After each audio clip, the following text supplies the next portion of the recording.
The general walked past the long row of rifles when he stopped cold. His eyes locked on the Barrett .50 sniper rifle, and beside it, a small badge that read 3,200-meter confirmed shot, Ghost Viper, and his face changed from stern to pale like he'd seen a ghost himself, because only one person had ever made that impossible shot during a mission no one was supposed to survive. A mission buried so deep even the top brass were told to forget it.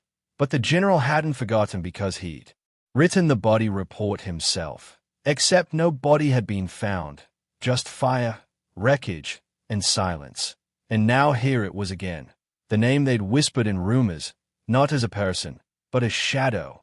And when he turned, he saw a young woman in standard fatigues kneeling beside the massive rifle, cleaning it slowly, her face calm, her eyes sharp, and when she looked up, he knew instantly it was her, because no one else had eyes like that. Like a storm had passed through her soul, but left her standing. And as recruits walked by, some laughing, calling her Barbie with a gun, she ignored them.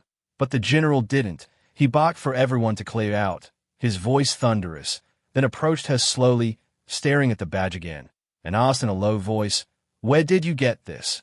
And she stood, taller than expected, said nothing, only handed him a worn patch from her back pocket. Ghost Viper with blood on the edge. And the general stumbled back as if slapped, because this patch had been declared lost after a failed rescue mission in the Hindu Kush Mountains 6 years ago where her entire wrecking unit was presumed KIA, but now she was here, alive, silent, dangerous, and under a fake name, blending in, until someone finally noticed.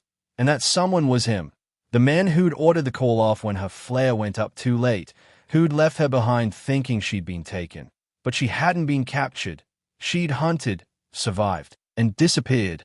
And now she was back, under the radar, quiet as the wind, training under fake ID to re-enter the system on her own terms, because she no longer trusted command, only herself.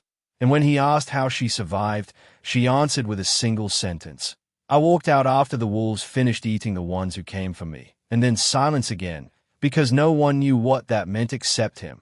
He'd read the intel, the reports of insurgents found torn apart, strange patterns in the snow, human and animal both, as if she'd somehow become part of the mountain itself. And that's when he saw the scar down her neck, clean but jagged, a field surgery line, and he realized she'd cut a tracker out of her own shoulder, meaning she'd erased herself from every system on purpose. And he whispered, "Why come back now?" And she looked up slowly, scanning the rows of laughing recruits, then the command office high above them, and finally him, and said, "Because your house is burning and the fire's inside the walls." And he understood then. She wasn't just back. She was warning them, maybe even giving them one chance to fix what had gone wrong, because something worse was coming, and she knew it firsthand. And when he tried to bring her in for debrief, she refused, stepping back, whispering, "You still don't get it, sir. I'm not here to be found. I'm here to find something." And he didn't press, but asked quietly, "Are you hunting someone?" And she nodded, her jaw tight, and handed him a file that hadn't existed in any system for years, marked only with one symbol, a broken anchor, the mark of a rogue SEAL group disavowed after a betrayal in the Black Zone, men who vanished after turning their weapons on friendlies and selling secrets. And now she was tracking them one by one, because they had left her team to die. They had walked away when she begged them to stay, and now they were ghosts in the system, until she started bringing them down, one by one. Her bullet always exactly at 3,200 meters, never closer, never further, and every shot left a note, "Debt paid." And the general, gripping the file, realized 5 names were crossed out, 2 remained, and one of them was inside his own command, hiding behind medals and papers, and suddenly everything made sense. The transfers, the deleted logs, the strange budget shifts. And he looked at her and asked, "Is it him?" And she didn't answer, but he already knew, because the last name was someone he'd vouched for, someone close.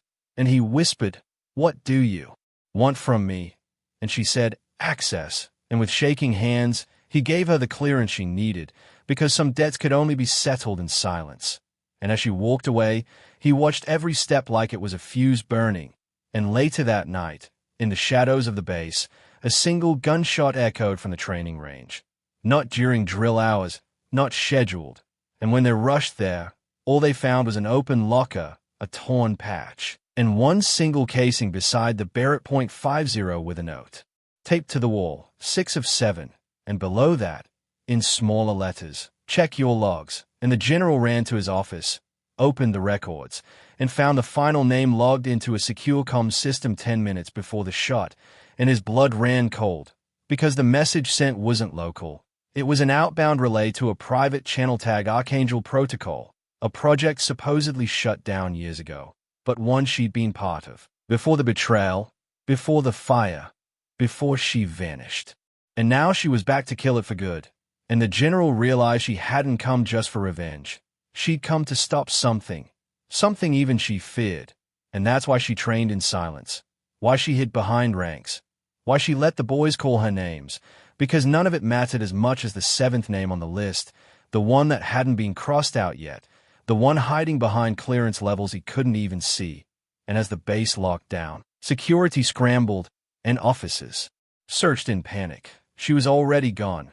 Her rifle case empty, her badge removed, her name stripped from every database again. And the general whispered, "She's hunting the ghost," because the last man was the one who started it all, the architect of the betrayal, the one who gave the order to leave them behind and erase the mission from record.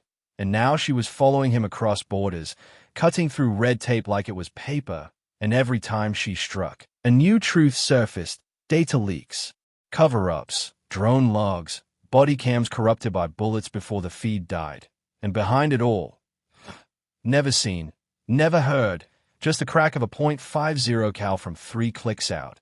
And then silence. And now agencies were asking questions, because someone was killing men with classified pasts, and each time, a file arrived anonymously with photos, bank wires, betrayal trails, proving guilt beyond doubt. And the only link was the badge. The one now missing, the 3,200-meter shot badge. Because only one person could make that shot, and she wore no rank, took no orders, and answered only to one mission: finish what they started. And years later, when the general retired, he received a box with no return address. Inside it, the original mission patch, burned around the edges, with 7 names written in black ink, and all of them were crossed out.